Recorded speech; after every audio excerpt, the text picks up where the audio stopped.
निशांत, मुझे तुमसे तलाक चाहिए क्योंकि मैंने डिसाइड कर लिया कि अब मैं ये खिचखिच रोज नहीं सह पाऊंगी। इससे अच्छा है कि हम लोग अलग हो जाए। मतलब कि दिमाग शांत नहीं हुआ तुम्हारा।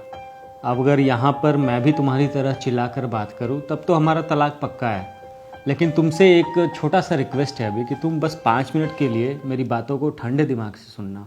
कहो। तुम्हें क्या लगता है कि हम मर्दों की ही लाइफ सबसे आसान होती है? तुम औरतें बहुत कुछ झेलती हो, करती हो।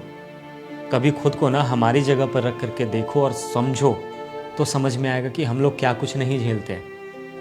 चलो आज मैं खुद से ही तुम्हें सभी मर्द का दर्द बताता हूँ। अपनी माँ के सामने अगर बीवी से बात कर लो, उसकी कोई बात मान लो तो जोरू का गुलाम। बीवी के सामने अपनी माँ से ढंग से बात कर लो, प्यार के 2 शब्द बोल लो तो अपने माँ के पल्लू से बंधा हुआ। अपने ही बच्चों को डांटो, फटकारो या मार भी दो तो निर्दयी, और अगर उन्हें कुछ ना कहूँ तो लापरवाह। दिन दिन भर काम के सिलसिले में अगर बाहर रहो तो आवारा, और अगर मैं घर में बैठा रहूँ तो नाकारा। अपनी बीवी से अगर काम ना करवाऊँ तो मैं शक्की, और अगर काम करवाऊँ तो बीवी की कमाई खाने वाला। जो पत्नी अपने पति को ताना मारती है ना कि तुमने आज तक किया ही क्या है, मैं घर पे रहती हूँ, घर देखती हूँ, परिवार देखती हूँ, बच्चे संभालती हूँ, तो सुनो, बाहर जाकर के किसी की गुलामी करना ना आसान नहीं होता है। घर बैठे बकबक करना तो बहुत आसान है। हम मैनेजर से सुनते हैं, सीनियर्स की सुनते हैं, कभी कभी तो जूनियर्स भी हमें सुना जाते हैं, और वो भी तब जब तुम अपना काम अच्छे से कर रहे हो। तब ना दिल रोता है हमारा।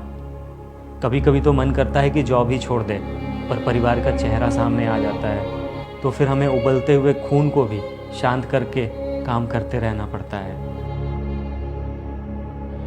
तुम औरतों का मन करे तो काम करो, वरना ना करो, चलता है। पत्नी अगर चाहे तो घर में काम करने के लिए काम वाली बाई रख सकती है, लेकिन हम मर्दों को ना कमाने के लिए घर से बाहर हर रोज़ जाना ही पड़ता है।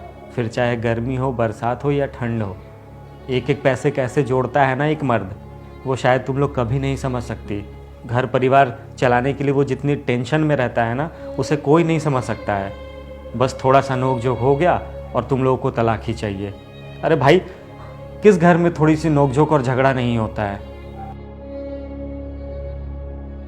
तुम तो मेरे बगैर थोड़ी देर भी ठीक से घर पे नहीं रह पाती हो। मैं जब भी घर के बाहर होता हूँ तो तुम्हें पता है ना कि तुम कितना फ़ोन करती हो। फ़ोन कर करके परेशान हो जाती हो कि जल्दी घर आइए, जल्दी घर आइए, मेरा मन नहीं लग रहा है। तो क्या तुम पूरी ज़िंदगी मेरे बगैर रह सकती हो? रह लोगी? नहीं ना। कोई भी परिवार छोटी छोटी बातों को नज़रअंदाज करने से चलता है, ना कि दिल का ताड़ बनाने से। रिश्तों में अगर झुक जाने से रिश्ता बच सकता है ना, तो वहाँ बचा लेना चाहिए। लेकिन अगर रिश्ता बहुत ख़राब हो चुका है, जहर हो चुका है, अब उसे बचाने से कोई मतलब नहीं बनता है और हम अलग रह करके ज़्यादा खुश रहेंगे, तो वहाँ तलाक अच्छा ऑप्शन है। लेकिन जितना झुक करके भी रिश्ता को बचा सको ना, उतना बचाना चाहिए और समझदारी से काम लेना चाहिए। पति पत्नी के साथ और समझदारी से ही एक घर चलता है, परिवार चलता है। मुझे माफ़ कर दीजिए, मैं गुस्से में एक अच्छा रिश्ता ख़त्म करने जा रही थी। I am really sorry. अब ये दोबारा नहीं होगा।